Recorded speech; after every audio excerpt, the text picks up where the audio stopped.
O envelope caiu no chão da pequena oficina de design com um som seco, como se o próprio passado tivesse batido à porta. Tiago pegou-o com mãos trêmulas, papel envelhecido, selo quebrado há décadas, endereço escrito numa caligrafia que reconheceu imediatamente como sendo do avô que nunca conhecera pessoalmente. Dentro, uma chave antiga e uma carta curta. Se estás a ler isto, significa que sobrevivi o suficiente para te encontrar. A casa na Rua do Século guarda mais do que paredes. Procura o que a família escondeu em 1974. Desculpa. Tiago sentiu o coração disparar. Aos 32 anos, designer gráfico talentoso mas sempre à beira da falência, vivia num T1 alugado no bairro Alto com o namorado há 2 anos, Miguel, jornalista freelancer. Nunca falara muito da família. A mãe emigrara para a França quando ele era criança, o pai desaparecera cedo, e os avós maternos eram um tema proibido. Agora, aquela carta mudava tudo. Na mesma noite, mostrou o envelope a Miguel. A cozinha estava cheia do cheiro a cozido à portuguesa que Miguel insistira em fazer para animar o dia mau de Tiago. Uma fortuna escondida. Miguel riu-se, mas o riso morreu ao ver a cara de Tiago. Espera, estás a falar a sério? O avô era banqueiro antes do 25 de Abril. Fugiu para o Brasil com parte da família depois da Revolução, medo de nacionalizações. A mãe nunca quis falar nisso. Achava que era vergonha. Miguel aproximou-se, pousou a mão no ombro dele. E tu vais fazer o quê? Entrar numa casa abandonada há 50 anos como num filme de terror? Vou amanhã. Sozinho. Os olhos de Miguel escureceram. Sozinho por quê? Porque se for só dinheiro, não quero dividir contigo a responsabilidade. E se for perigoso, não quero que corras riscos. Miguel virou-se, fingindo mexer no fogão. Tiago ouviu o silêncio pesado que se instalou entre eles, o primeiro de muitos. Na manhã seguinte, Tiago apanhou o elétrico 28 até ao Príncipe Real. A casa era um palacete decadente na Rua do Século, fachadas azulejadas rachadas, janelas tapadas com tábuas. A chave entrou na fechadura como se o tempo não tivesse passado. O cheiro a mofo e madeira velha invadiu-o. Subiu as escadas rangentes. No sótão, por trás de um armário falso indicado na carta, encontrou uma porta de ferro. Outra chave menor abriu-a. Lá dentro, caixotes de madeira selados com lacre vermelho. Abriu o primeiro, maços de escudos antigos, ouro em barras pequenas, joias, documentos de propriedades no Alentejo e no Douro. O suficiente para mudar várias vidas. Ficou ali sentado no chão poeirento, a respiração ofegante. Riqueza. Mas também segredo. A família escondera tudo para fugir à revolução, talvez para evitar impostos, talvez pior. E agora era dele. O telemóvel vibrou. Mensagem de Miguel: já chegaste. Preocupado. Respondeu rápido: tudo bem. Volto já. Mentira. Não voltava já. Precisava de pensar. Dias seguintes foram de angústia. Tiago contratou discretamente um advogado idoso recomendado por um amigo, Dr. Almeida, que confirmou: parte do património podia ser reclamado, mas haveria impostos altíssimos e possivelmente investigações fiscais. Pior, a mãe, em Paris, teria direito a metade. Telefonou-lhe. A voz dela soou fria. Não quero saber desse dinheiro sujo, Tiago. O teu avô colaborou com o regime. Deixa isso morrer. Desligou. Tiago sentiu o chão fugir. Dinheiro sujo. Colaboração. A dúvida instalou-se como veneno. Entretanto, Miguel começou a notar as mudanças, Tiago mais distante, noites sem dormir, saídas misteriosas. Uma noite, discutiram forte. Estás a esconder alguma coisa, acusou Miguel, olhos marejados. Desde aquela carta que mudaste. É complicado. Complicado ou vergonhoso? Diz-me a verdade, Tiago. Tiago quase contou tudo. Quase. Mas o medo de envolver Miguel numa herança possivelmente manchada travou. Preciso de tempo. Miguel pegou na mala. Tempo ou distância? Se não confias em mim, talvez devêssemos parar. Tiago não conseguiu dizer fica. Miguel saiu, porta bateu. O silêncio da casa foi ensurdecedor. Sozinho, Tiago mergulhou na pesquisa. Nos documentos encontrou cartas antigas do avô para um certo António, palavras de amor apaixonadas, promessas de futuro juntos no Brasil, fotografias a preto e branco, dois homens jovens, abraçados discretamente num jardim de Sintra. O avô era gay. Escondera não só a fortuna, mas também o coração. Tiago chorou. Pela primeira vez sentia ligação verdadeira àquele homem que nunca conhecera. O mesmo medo, a mesma necessidade de esconder. Decidiu, ia reclamar tudo, pagar o que devia ao Estado, e usar o resto para criar uma fundação de apoio a jovens LGBT em Portugal. Chamá-la-ia Casa António, em honra do amor proibido do avô. Mas precisava de ajuda. Ligou ao único primo que sabia existir, Francisco, filho da tia que ficara em Lisboa. Encontraram-se num café no Chiado. Francisco era alto, elegante, advogado de sucesso, assumidamente gay. Olhos castanhos penetrantes. Sabia da casa, confessou Francisco. A minha mãe guardou o segredo até morrer. Mas nunca quis tocar nisso. Medo do passado. O avô amava um homem. Francisco sorriu triste. António era o meu tio-avô. Morreram os dois no Brasil, separados pela família que não aceitou. Trágico. Entre eles nasceu uma cumplicidade imediata. Francisco ajudou com os papéis legais. Passavam horas juntos nos arquivos, nas noites lisboetas. Miguel, entretanto, afastara-se. Mudara-se temporariamente para casa de uma amiga. Mandava mensagens curtas, frias. Tiago sentia o vazio crescer. Amava Miguel, mas o segredo pesava como uma âncora. Uma tarde, Francisco sugeriu: vamos jantar. Precisas de distrair essa cabeça. Foram ao Chapito, vista incrível sobre a cidade. Vinho verde, conversa fluida. Francisco tocou-lhe na mão ao rir de uma piada.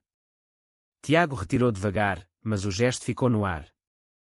Na semana seguinte, os jornais começaram a farejar. Alguém do cartório falou demais.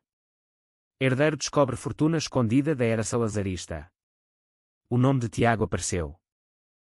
A mãe ligou histérica de Paris. Vais sujar o nosso nome. Para com isso. Desligou-lhe o telefone na cara. Depois, pior, uma denúncia anónima à PJ por branqueamento de capitais. Tiago foi chamado a prestar declarações.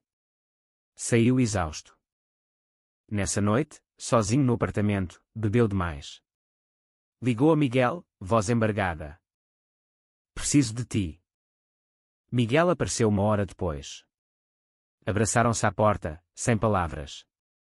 Lá dentro, Tiago contou tudo. A fortuna, o avô gay, o amor escondido, o plano da fundação. Miguel ouviu em silêncio, olhos úmidos. Por que não contaste antes? Medo que me visses diferente. Medo que o dinheiro mudasse tudo entre nós. Miguel beijou-o na testa. O dinheiro não muda o que sinto. Mas a falta de confiança quase mudou. Reconciliação tímida, cheia de pedidos de desculpa. Mas o destino reservava mais. Francisco telefonou, descobrira nos documentos um testamento oculto. O avô deixava tudo ao herdeiro que compreender o amor que nunca pôde viver abertamente. Interpretação subjetiva. Francisco podia contestar, alegando ser o ramo que ficou em Portugal. Não vou contestar, disse Francisco ao telefone. Mas há quem possa. Quem? Uma prima distante, conservadora, religiosa, que sempre odiara a vergonha da família. A batalha judicial começou. Audiências tensas no Tribunal de Lisboa. Imprensa à porta.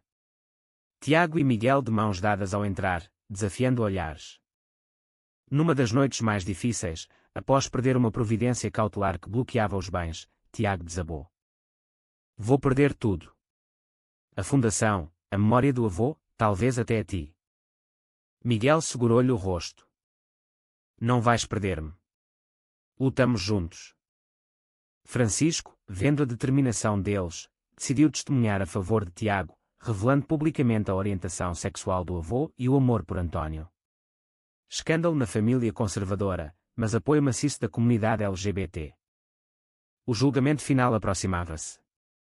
Mas na véspera, surpresa, a prima retirada a ação. Motivo: uma carta antiga do avô, encontrada por Francisco, dirigida a ela quando era criança, pedindo perdão por não ter sido o avô que ela merecia, explicando o amor diferente que sentia. Ela chorou ao lê-la.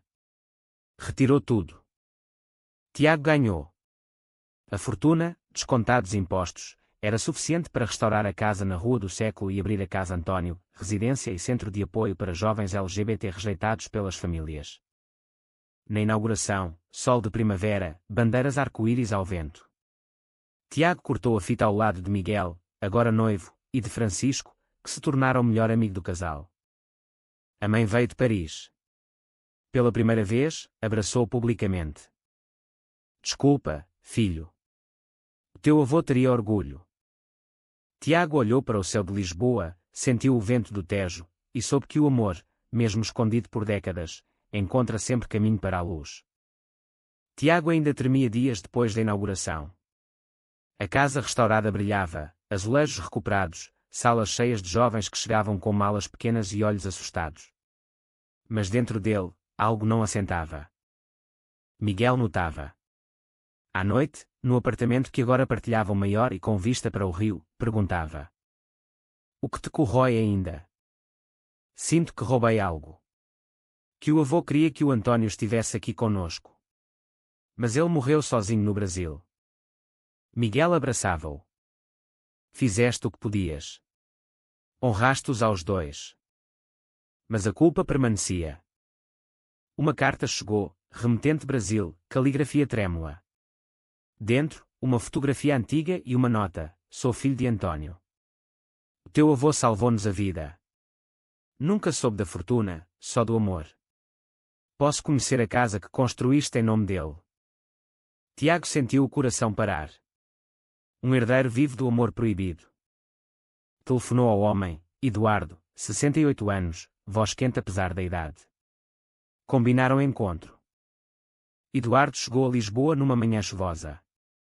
Alto, cabelo branco, olhos iguais aos do avô nas fotografias. Trouxe consigo um pequeno baú de madeira. Na Casa António, sentaram-se na sala principal. Eduardo abriu o baú, mais cartas, um anel de compromisso que nunca fora entregue, diários. O meu pai nunca superou, contou Eduardo. Falava sempre do Manuel, o teu avô, como o grande amor da vida. Morreram com meses de diferença. Tiago chorou abertamente. Miguel segurava-lhe a mão. Eduardo sorriu triste. Não vim pedir nada. Só queria ver o que construíste. É lindo. Mas nos dias seguintes, Eduardo instalou-se num quarto da casa. Começou a contar histórias aos jovens residentes, sobre amor em tempos de ditadura, sobre coragem silenciosa. Tiago sentia-se finalmente completo. Mas o passado reserva sempre uma última volta. Francisco apareceu uma noite, rosto pálido. Encontrei mais documentos no sótão que os restauradores deixaram. Há uma conta na Suíça. Aberta em nome de ambos, Manuel e António. Nunca mexida. Milhões de euros de hoje. Tiago gelou. Como assim? Fugiram com o que puderam. Deixaram esta para o futuro, para quando o mundo mudar. Agora, a fortuna duplicava. Mas também as complicações. Eduardo era herdeiro legítimo de metade. Sentaram-se os quatro, Tiago, Miguel, Francisco, Eduardo, numa mesa longa. Eduardo falou primeiro. Não quero dinheiro. Quero que fique tudo para a casa. Mas com uma condição. Silêncio. Que o nome seja Casa Manuel e António. Os dois juntos, como nunca puderam ser em vida. Tiago assentiu, voz embargada. Claro.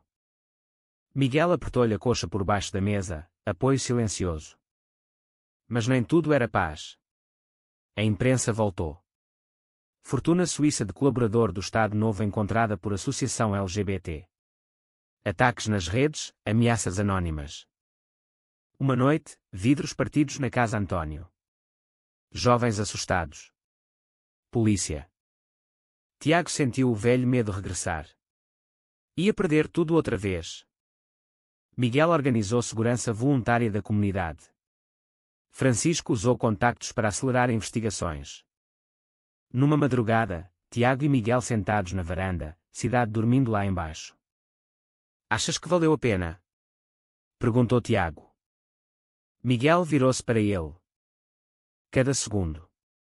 Porque te vejo lutar por algo maior que nós. E amo-te ainda mais por isso. Beijaram-se devagar, como quem sela uma promessa. A ameaça acabou por ser um grupo pequeno, identificado e detido. A casa ganhou ainda mais apoio, donativos multiplicaram. No primeiro aniversário, grande festa. Luzes, música fado revisitada, jovens dançando sem medo. Eduardo ergueu um copo. Pelo Manuel e pelo Antônio. Finalmente juntos no nome desta casa. Tiago olhou para Miguel, olhos brilhantes. E por nós. Que nunca precisemos esconder. 2 anos depois, a Casa Manuel e Antônio era referência nacional. Abrira delegações no Porto e Coimbra. Tiago deixara o design gráfico, tornara-se diretor executivo. Miguel escrevia um livro sobre a história toda. Mas a felicidade perfeita não existe. Miguel começou a viajar muito para pesquisas e palestras. Semanas fora. Chamadas curtas. Tiago sentia o vazio crescer outra vez. Uma noite, Miguel chegou tarde, cheiro a perfume desconhecido. Jantar de trabalho, justificou. Tiago não perguntou mais. Mas a dúvida instalou-se. Simultaneamente, um jovem residente, Rafael, 19 anos, recém-chegado depois de ser expulso de casa no interior, aproximou-se muito de Tiago. Olhares longos, conversas até de madrugada sobre arte e medo. Rafael era belo, frágil, inteligente. Lembrava Tiago a si mesmo aos 20. Miguel notou. Ele olha para ti de maneira diferente. É só gratidão. Mas Tiago sentia algo mexer dentro dele. Não desejo físico, mas uma vontade de proteger, de ser herói para alguém que precisava tanto. Uma discussão explodiu. Estás a substituir-me por ele? Gritou Miguel. Não sejas ridículo. Ridículo é ver-te iluminar os olhos só quando falas com o Rafael. Miguel saiu de casa. Desta vez para um hotel. Tiago ficou destruído. A história repetia-se: segredo, distância, ruptura. Procurou Eduardo. O amor verdadeiro sobrevive a tudo? Perguntou. Eduardo sorriu triste. O meu pai nunca amou mais ninguém. Mas sofreu calado. Não faças o mesmo. Tiago decidiu lutar. Foi ter com Rafael. Preciso que saibas, amo Miguel. O que sinto por ti é responsabilidade, não amor romântico. Rafael chorou. Eu sei. Só queria sentir-me visto por alguém como tu. Abraçaram-se como irmãos. Depois, Tiago foi atrás de Miguel. Encontrou-o no mirador da Senhora do Monte, lugar onde se tinham beijado pela primeira vez. Tenho medo, confessou Tiago. Medo de te perder como o avô perdeu o Antônio. Medo que a vida nos separe. Miguel virou-se, olhos vermelhos. E eu tenho medo que a casa seja mais importante que nós. Nunca. Tu és a minha casa. Abraçaram-se forte, cidade iluminada aos pés. Voltaram juntos. Mais fortes. Mas o destino preparava o maior teste. A mãe de Tiago ligou, cancro agressivo. Meses de vida. Veio viver para Lisboa, para a casa deles. Relação difícil no início. Ela ainda carregava preconceitos antigos. Mas ver Tiago e Miguel juntos, ver a casa, ver jovens felizes, começou a quebrar barreiras. Uma tarde, pediu para falar só com Miguel. Cuida dele quando eu não estiver. Ele é mais frágil do que parece. Miguel prometeu. Morreu serenamente 3 meses depois, mão de Tiago na sua. No funeral, toda a comunidade da casa compareceu. A mãe fora enterrada com uma pequena bandeira arco-íris no caixão, pedido dela. Tiago chorou como criança. Mas a vida continuou. Mais sólida. File 3, aprox 1000 palavras.